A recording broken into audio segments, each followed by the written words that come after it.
Bismillahirrahmanirrahim. Su'ila Asyibli ba'da mautihi an halihi fil manam.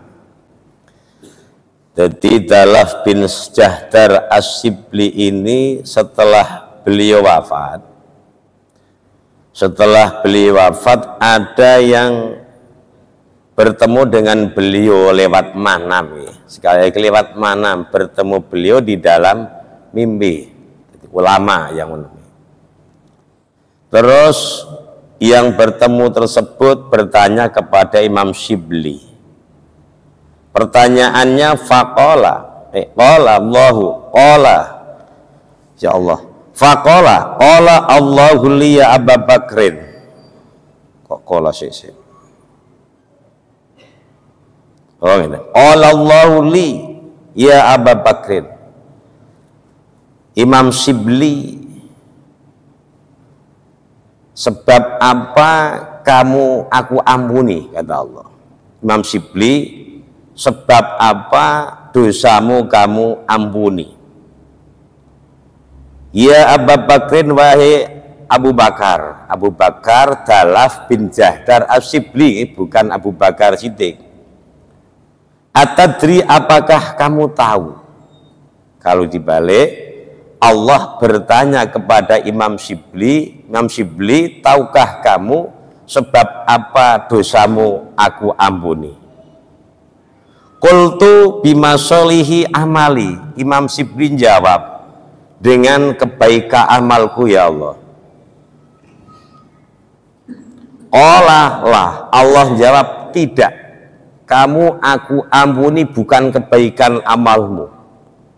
Fakultu, ya qultu bi ikhlasi ubudiyati. Imam Syibli jawab, sebab ikhlasnya ibadahku padamu ya Allah. Qala, Allah jawablah, bukan. Tadi dijawab oleh beliau sebab amalnya yang baik, yang kedua dijawab sebab ikhlasnya ibadah. Imam Syibli jawab lagi, qultu bi haji wa saumi, sebab hajiku dan puasaku, wasolati dan sholatku. Mungkin karena sebab haji saya, mungkin sebab sholat saya, mungkin sebab puasa saya, sebab puasa sunnah. Allah jawablah, tidak.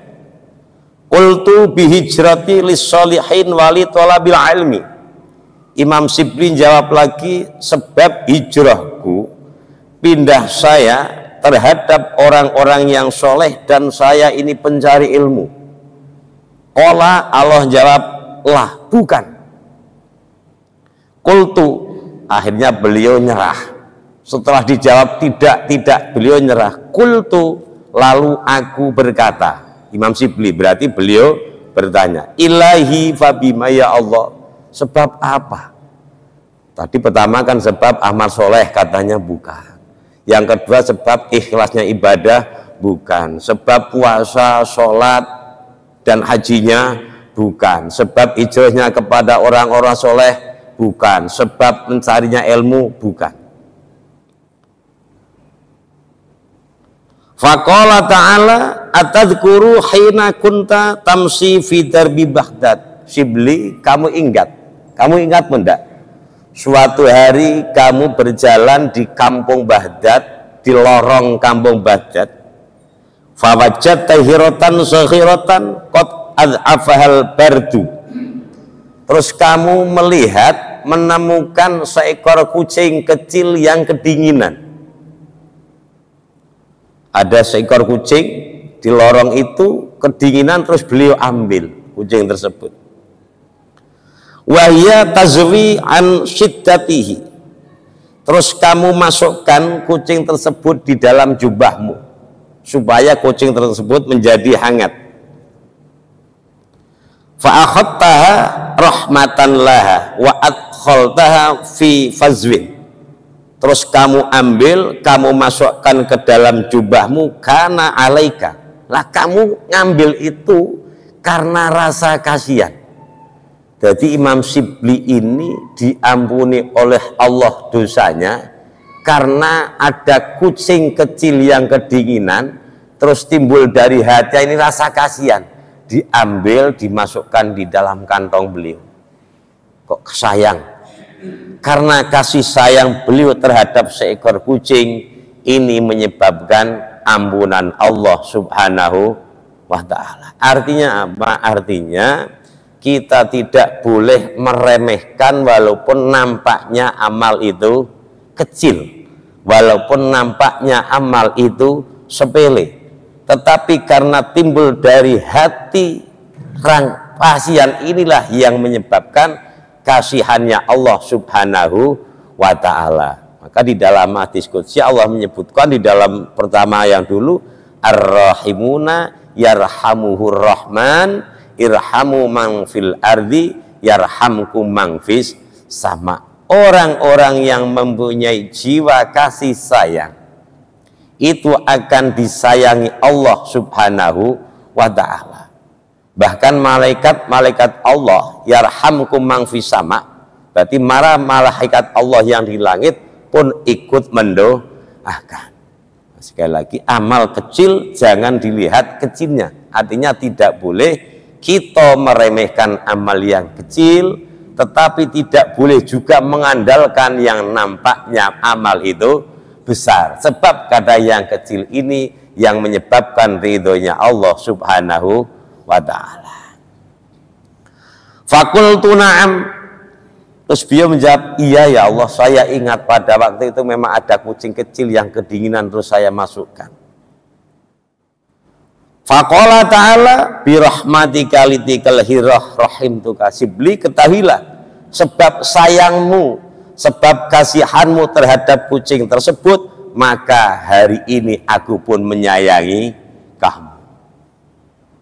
Memang yang timbul dari rasa sayang ini cepat sekali menyebabkan rahmat Allah. Tapi kadang-kadang dari kita ini, saya sendiri kadang memberikan apapun, menolongkan ada maksud lain, biar nanti saya pun ditolong. Itu kan sudah tidak karena kasihan. Saya tak nolong, besok lain kali mungkin ditolong. Corong nyumbang, tak nyumbang, besok biar gantian disumbangkan gitu. Jadi timbulnya itu dari hal bukan karena Allah, bukan kasih sayang, tetapi supaya ada imbal balik gitu. Insyaallah. Wal maqalatu salasuna, maqalah yang ke-30, qala As-Sibli, Imam Sibli berkata,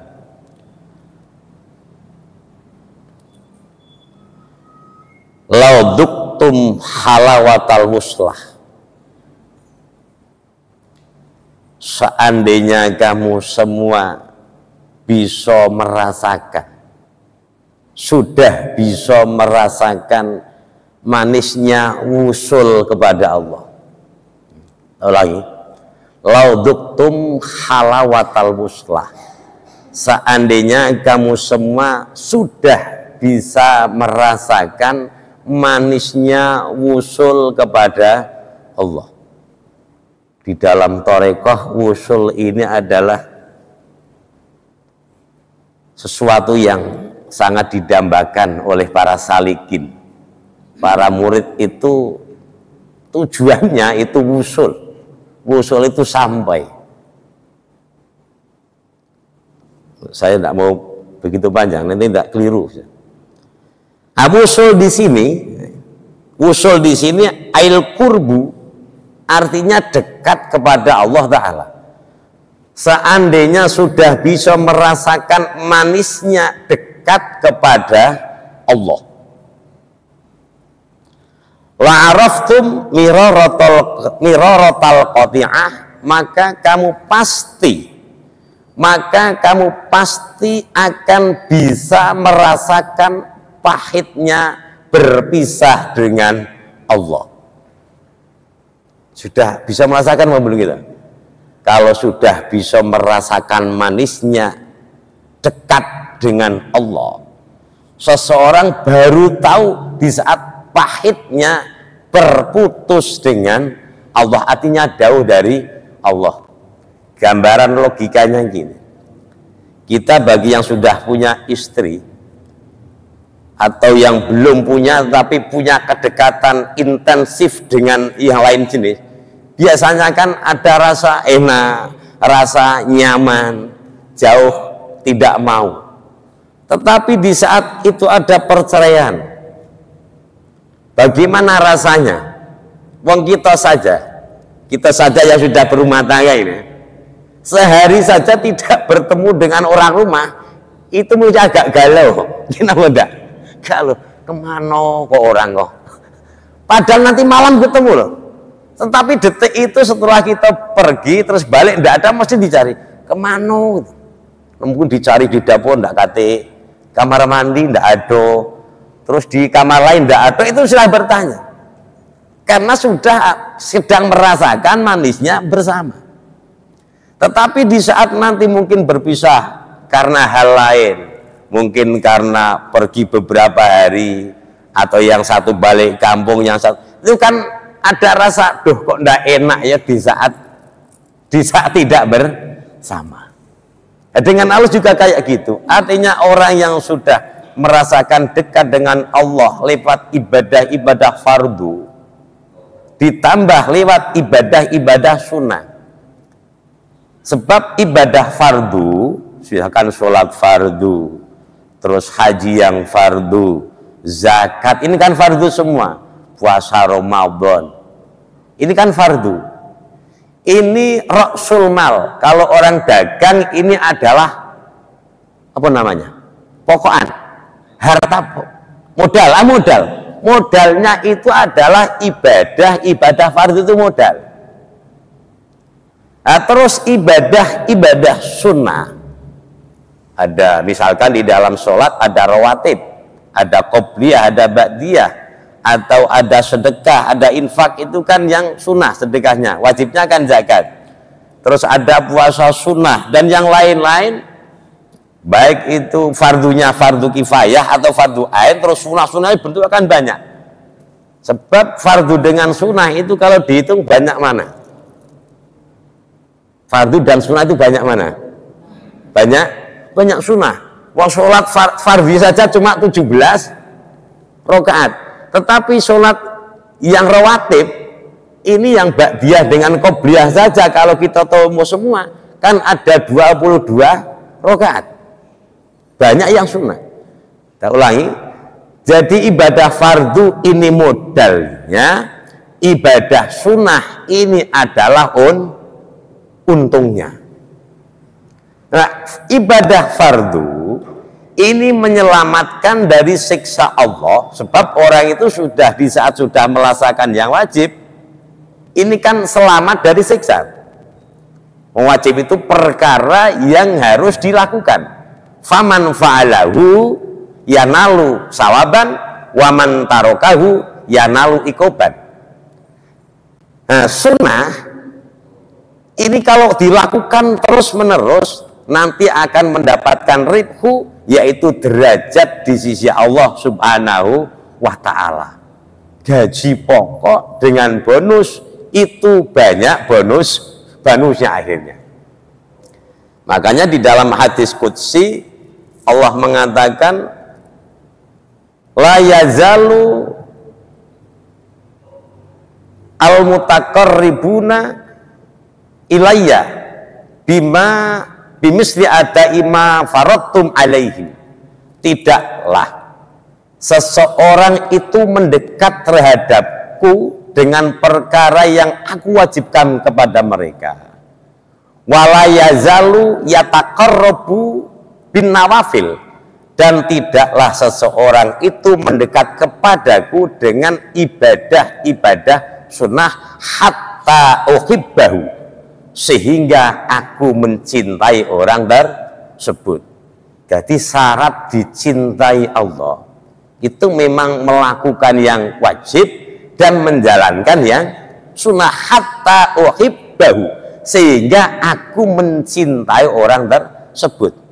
Fa'idha ahbabtuhu, sewaktu aku mencintai orang tersebut, kuntu sami'ahu alladhi yasma'u bihi.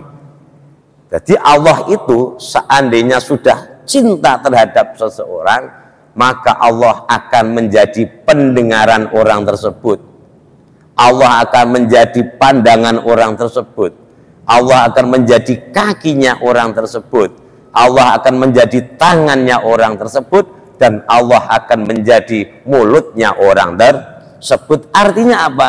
Artinya tangannya ditolong kepada kebaikan, lisannya selalu mengucapkan kebaikan, matanya selalu mandang kebaikan, kakinya selalu dijalankan oleh Allah ke arah-arah yang baik, tangannya selalu dijalankan oleh Allah untuk sesuatu hal yang baik. Jadi ciri-ciri orang yang dicintai Allah itu adalah selalu digerakkan di dalam hal-hal yang baik, yang taat. Pokoknya selalu taat terus adanya itu. Itu ciri-ciri orang yang dicintai Allah. Jadi jangan ngaku saya cinta Allah, tetapi belum tentu Allah cinta kita.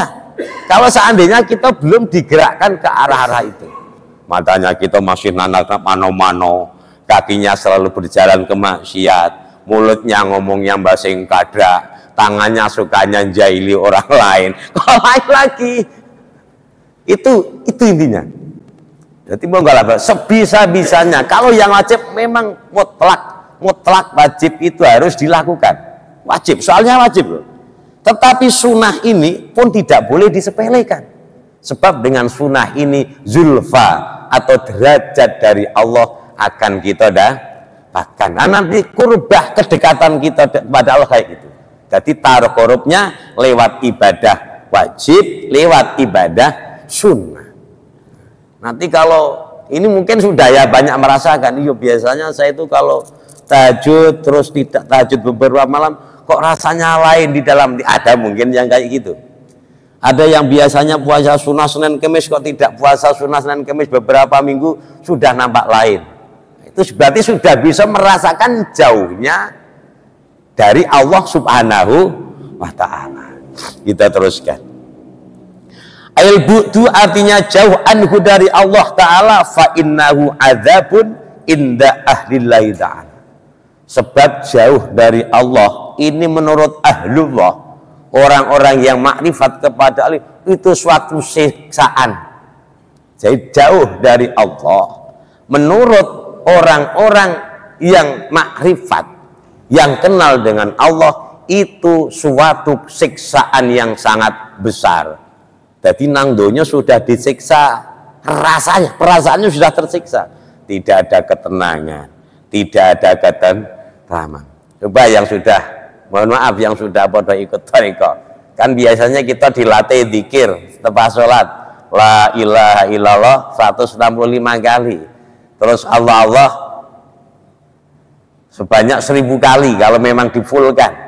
Coba saja berapa hari tidak dilakukan, nanti kan ada perasaan lain, kok hamba hidup saya, itu pasti akan ada rasa kayak gitu. Berarti sudah pernah merasakan, merasakan kedekatan dengan Allah Subhanahu wa ta'ala. Bapak-bapak saja atau ibu sing biasanya sholat jamaah ke masjid, terus sengaja coba tak tes ini hatinya saya tidak mau jamaah, nanti pasti ada perasaan lain, kok tidak enak ya. Rasa tidak enak inilah berarti sudah pernah merasakan enaknya. Karena suatu ibadah kok nikmat, suatu tidak ibadah kok tidak enak, tidak nikmat, berarti itu siksaan dari Allah Subhanahu wa ta'ala. Jadi wujud siksa sudah kita rasakan. Wa kana min du'aihi sallallahu alaihi wasallam, dan adalah dari doanya Rasul sallallahu alaihi wasallam, Allahumma rzuqni ladzatan nadhari ila wajhil karim wasyauqi ila liqaika. Ini doanya Rasul.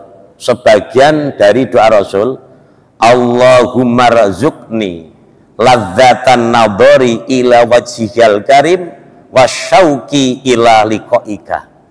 Allahumma ya Allah, urzuqni, semoga Tuhan memberi padaku ladzatan nadhari, akan lezatnya, akan enaknya memandang, ila wajhikal karimi, terhadap zat Tuhan yang mulia. Jadi mandang Allah itu bukan dengan pandangan ain ini, bukan dengan basirah. Kalau dengan ini kita tidak kuat. Nabi Musa saja dulu kan minta, sewaktu di Bukit dari Sinai kan ceritanya gitu, minta supaya Allah memperlihatkan Rabbi arini, ya Allah nampakkan hendak-Mu ya Allah, supaya kalau saya sudah yakin tetapi kaum saya ini kan tidak yakin. Allah hanya menampakkan nurnya saja, itu sepucuk nur dari pucuk jari itu baru. Itu saja berada di Bukit Tur, itu gunungnya hancur lebur, baru nurnya. Falamma tajalla rabbuhu ja'alahu dakka wa kharra Musa sha'iqa. Itu baru nur, sepucuk nurnya Allah yang dilihat oleh Nabi Musa. Itu bukan di gunung, gunungnya hancur. Falamma tajalla rabbuhu ja'alahu dakka wa kharra Musa sha'iqa. Nabi Musa terus kelenger, itu apa? Pingsan. Fa kharra raki'a, langsung ruku, sujud kepada Allah, terus minta taubat, minta maaf kepada Allah Subhanahu wa ta'ala. Tidak akan bisa dengan ini, dengan basirah, ya dengan perah. Saya ingin lihat Allah, warak ingin lihat Allah, kepiung Nabi Musa saja tidak kuat. Ini kan doanya Rasul gini, Allahumma rzuqni ladzatan nadhari ila wajhikal karim wasyauqi, dan saya syauk itu cinta mati, wasyauqi dan sangat cinta ila liqaika, terhadap bertemu dengan Tuhan. Saya sangat rindu untuk bertemu dengan Tuhan, dengan Allah Subhanahu wa ta'ala. Engko diapalke dongan ini, Allahumma rzuqni, monggo tirukan, Allahumma rzuqni ladzatan nadhari ila wajhikal karim wasyauqa ila liqaika. Hafal nggih?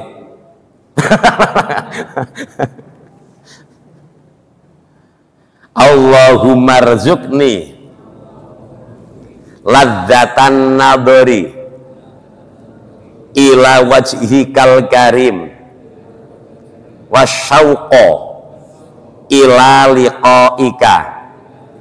Allahumma rzuqni ladzatan nadhari ila wajhikal karim wasyauqa ila liqaika. Nah, sudah, ini satu bab sunai sudah selesai. Bab yang menerangkan perkara yang dua ditutup dengan tadi adalah barang siapa yang sudah merasakan manisnya dekat kepada Allah, maka tentu akan bisa merasakan pahitnya jauh dari Allah Subhanahu wa ta'ala. Belum bisa merasakan, ya berarti belum bisa merasa pahit, berarti belum pernah merasakan manis, kan gitu. Kok tidak pahit, berarti belum pernah merasakan manis. Makanya kan doakan, aku jauh engkau jauh, aku dekat engkau, aku jauh engkau jauh, aku dekat engkau dekat. Hati adalah cermin tempat kita memohon. Lagu Bimbo ya. Jadi kita mendekat, Allah yang dekat. Memang kayak gitu. Kalau kita mendekat satu, apa nih satu namanya? Satu jengkal, Allah mendekat. Buat cepat Allah itu. Ada hamba yang dekat itu cepat Allah nyambut. Nek kita menjauh, Allah menjauh. Kalau orang mendekat disambut dengan penuh kasih sayang secepat-cepatnya oleh Allah Subhanahu wa ta'ala. Kita teruskan. Bab al-babus sulasi, bab yang menerangkan perkara yang isinya tiga-tiga. Jadi ini tiga, yang tadi dua-dua, yang sudah selesai itu dua-dua semua isinya. Wa fihi khamsun wa khamsuna ma'idatan. Di dalam bab sulasi ini terdiri dari 55 mu'idhah, 55 nasihat. Mungkin sudah pernah dibacaan Mbah Kiai Hidayatullah ini. bab sulasi ini. Sab'atu akhbarin, yang 7 berupa hadis.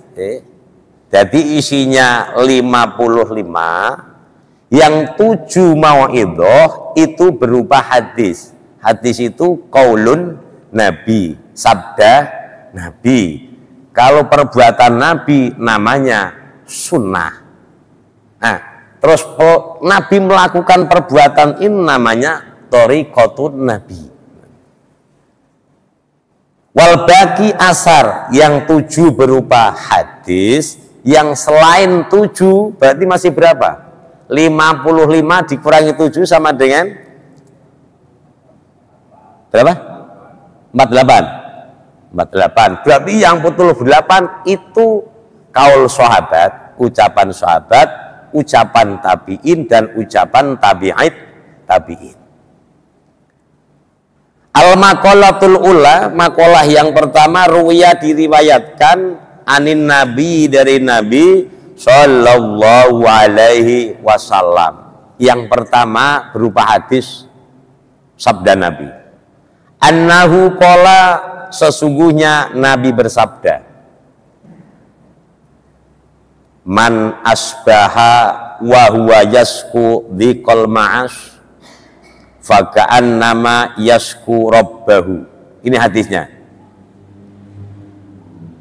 Man asbaha wa huwa yasku dzikal ma'asi faka'annama yasku rabbahu.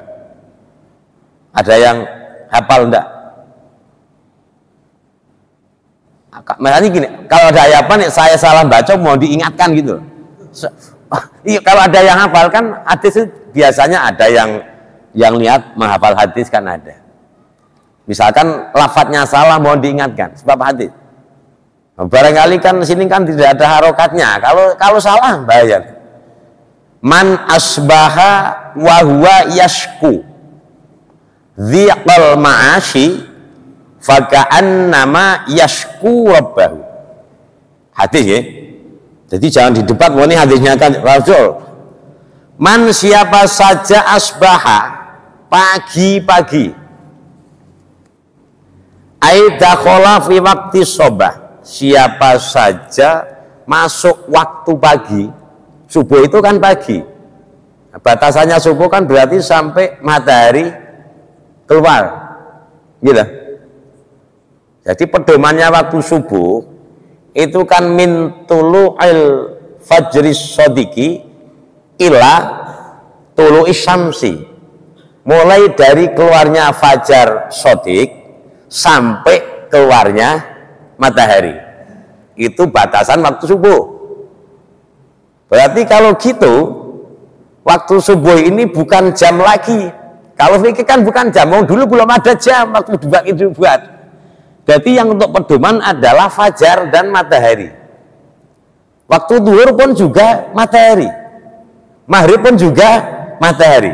Nah, kalau malam isya itu sudah bukan matahari lagi, tapi pedoman adalah mega yang berwarna merah. Berarti kan waktu maghrib min ghurubis syamsi, mulai dari terbitnya matahari ila ghiyabis syafaqil ahmari, sampai hilangnya mega warna merah. Nah, kalau mega warna merah itu sudah hilang yang di langit, berarti sudah masuk isya. Sebab dulu mungkin belum ada jam waktu kita itu dibuat, maka pedomannya matahari. Kalau zuhur kan lain. Zuhur kan berarti min zawali syamsi ila masyiri dhilli syai'in mislahu, mulai dari bergesernya matahari sampai jadinya bayangan sesuatu itu sudah sama, berarti sudah habis waktu zuhur. Contohnya gini, mulai matahari bergeser, ini misalkan panjangnya umpamanya 20 cm, kita tantapkan di tanah, ini kalau sudah sama bayangan dengan yang ini berarti habis waktu, masih waktu zuhur. Karena sudah lebih berarti waktu zuhur sudah habis, berarti sudah masuk waktu sholat asar. Ini umpama kok di kebun, tidak bawa jam, tidak bawa HP, tengok saja masih tidak waktu zuhur, kita tancapkan saja, kita ukur, tek. Nanti diukur, kok sudah berlebih berarti sudah masuk waktu sholat asar. Kalau sekarang kan enak, ada jam, bahkan digital, duhur, jam, sudah nampak sekarang, sudah enak, sudah modern. Kalau dulu kan enggak. Wa huwa yasku, pagi-pagi orang ini sudah mengeluhkan ilan nasi terhadap manusia. Pagi-pagi hari Senin, waktunya ke pasar, dagangan sudah di apa itu? Sudah dijejer lah. Ya sudah siap dijual, boy. Ditoto. Tiba-tiba bus hujan lebat. Tiba-tiba hujan, kita kira gimana? Ini sering terjadi. Atau yang akan motong, sudah berangkat, motongnya sebelum subuh berangkat, tiba-tiba jam itu hujan, kan hilang semua getahnya. Gimana kita nyikapi kayak gini?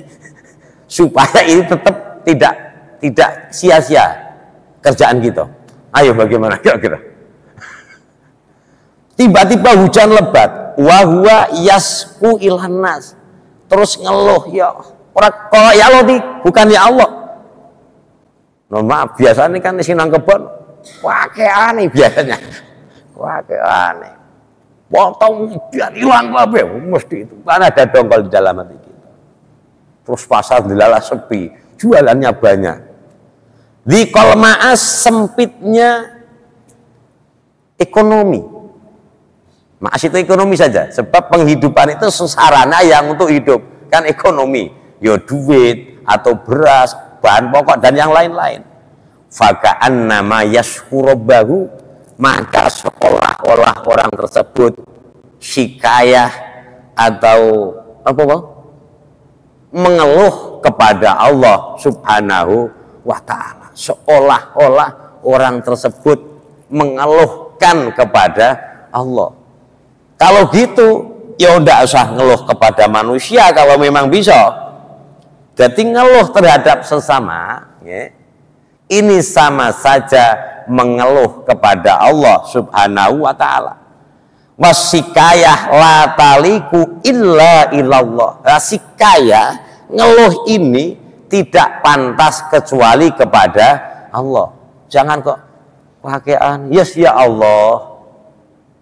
Kalau memang sudah bisa terima silakan. Alhamdulillah pagi hujan. Kalau bisa loh, kalau bisa. Kalau belum ya Allah, dagangan sudah saya ecer semua. Kan gitu kan enak. Saya husnudon. Tentunya rezeki tidak harus lewat ini. Kan gitu harus kan? Tentunya rezeki tidak harus lewat ini. Nah, kalau meyakini lewat itu, ya tidak dapat hasil niat. Ya Allah, ya mungkin tidak lewat dagangan ini, mungkin engkau punya rencana lain lewat yang lain. Barangkali saya di rumah tiba-tiba nanti ada orang yang ngantar, bisa saja karena jalanmu ya Allah. Fa innaha min jumlati doa, sebab sikayah ini termasuk doa. Sikayah mengeluhkan kepada orang ini termasuk doa. Lah berdoa, kalau berdoa kan harusnya kepada Allah, ya langsung saja kepada Allah subhanahu wa ta'ala, tidak usah dengan orang lain, tidak usah dengan manusia. Ya Allah, ya Allah, pagi ini saya harus bayar sekolah anak saya ya Allah, ini belum ada duit ya Allah. Kok pagi perkara hutang kadang tidak boleh loh. Orang Jawa malah ada pantangan dulu itu, pagi-pagi hutang ke warung tidak boleh sama sekali. Jangan nanti sampai siang itu diutang terus, katanya. Jadi lebih baik kepada Allah, ya Allah. Jadi pertama kali yang terucap Allah, ya Allah.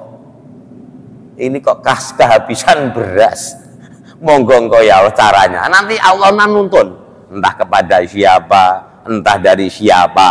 Tapi lewat itu. Pertama kali tentunya adalah yang terucap dari bibir kita, sikayahnya kepada Allah subhanahu wa ta'ala. Ini perlu latihan supaya nyambung kepada nek sing dekat Allah kan kayak gitu loh. Kalau sudah paling dekat itu Allah, berarti kan ya Allah kan gitu latih ini. Amma sikaya ilan nas fahiya min alamati adami ridho. Adapun ngeluh terhadap sesama ini ciri-ciri tidak ridho dengan bagian dari Allah subhanahu wa ta'ala. Saya ulangi, sikayah kepada manusia, ngeluh kepada sesama manusia, ini ciri-ciri tidak ridho atas bagiannya Allah subhanahu wa ta'ala terhadap dia.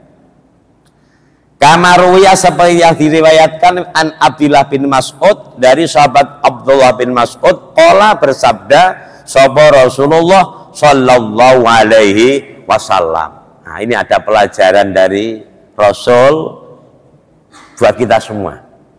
Jadi Rasul itu kepada sahabat beliau bersabda gini, ala u'allimukul kalimat allati takallama biha Musa alaihissalam. Maukah kamu semua aku ajari beberapa kalimat di mana Nabi Musa dengan kalimat tersebut beliau melafadzkan. Kapan itu? Khina jawazal bahra ma'a Bani Israel, sewaktu Nabi Musa melintasi laut membawa Bani Israel waktu dikejar-kejar Fir'aun. Kan terpentok di situ melewati laut, dikejar Bani Israel. Nabi Musa dikejar oleh ya Allah, Fir'aun beserta bala tentaranya, Nabi Musa bersama Bani Israel di hadapannya adalah laut.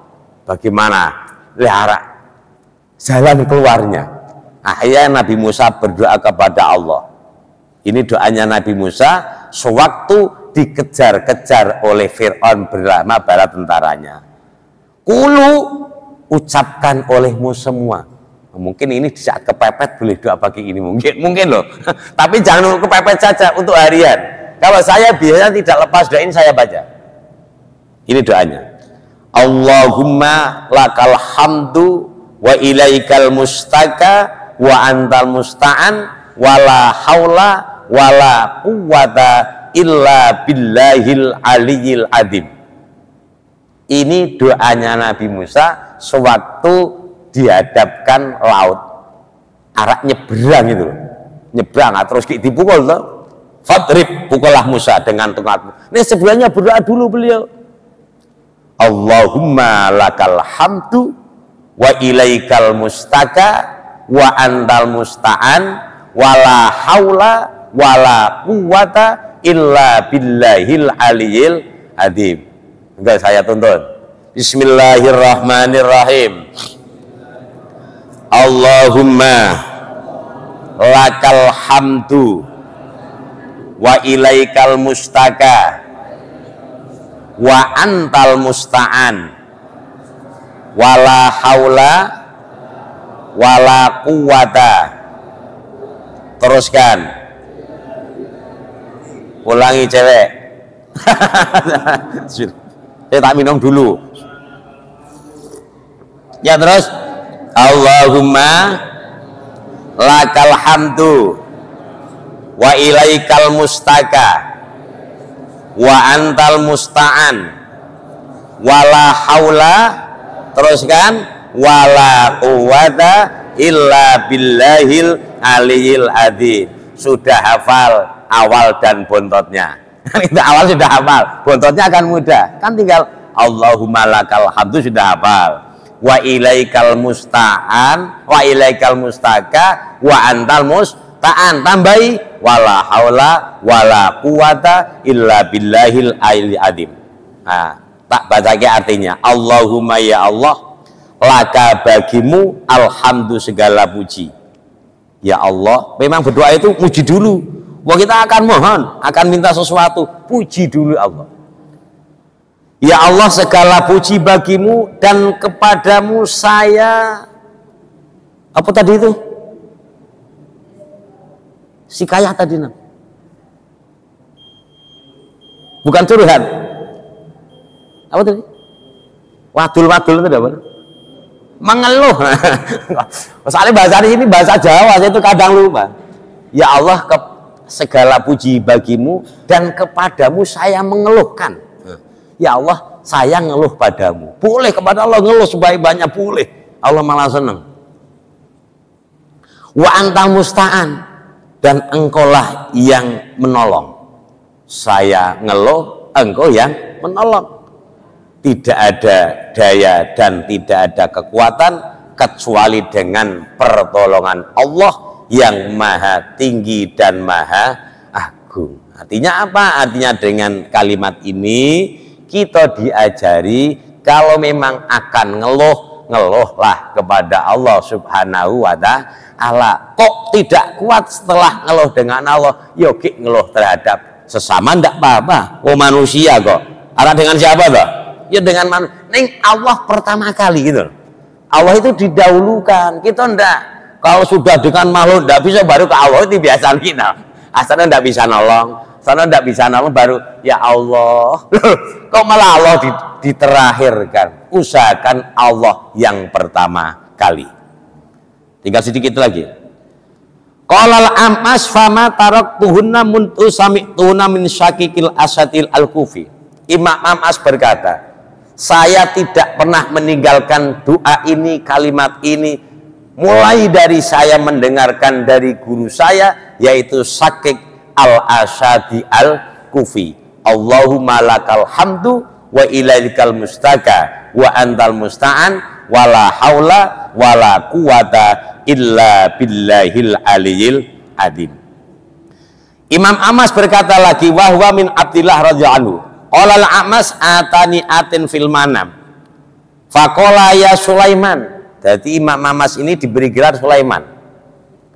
Zid fi hadhil kalimah wa nasta'inuka ala fasadi fina wa nas'aluka sholahi amrinna kullahu. Jadi Imam Amas ini di dalam tidur beliau didatangi seseorang. Setelah beliau rutin membaca kalimat ini, tanda bahwa Allahumma lakal hamdu wa ilaikal mustaka wa antal musta'an wala haula wala quwata illa billahil aliyil azim. Ini saking rutinnya beliau membaca kalimat ini, sehingga ada suatu malam beliau didatangi oleh seseorang. Mas Sulaiman, tambahi, jangan itu, kamu tambahi doanya. Doa ini tambahannya. Wa nasta'inuka ala fasadi fina wa nas'aluka sholaha amrina kullahu. Ini tambahannya yang dari orang yang datang kepada Sulaiman. Sulaiman itu adalah Imam Amas. Ini minimal kita yang dihafal itu dulu. Allahumma lakal hamdu wa ilaika mustaga wa antal musta'an wala haula wala quwata illa billahil aliyil azim. Nanti kalau sudah hafal ini ngomong, saya sudah hafal, saya mohon ditambah. Ya mohon modelnya lah. Nah, nanti tambahannya yang ini kan ini. Wa nasta'inuka ala fasadi fina wa nas'aluka sholaha amrina kul lahu wallahu alam bisawab. Bismillahirrahmanirrahim. Alhamdulillah. Wassalamualaikum warahmatullahi wabarakatuh.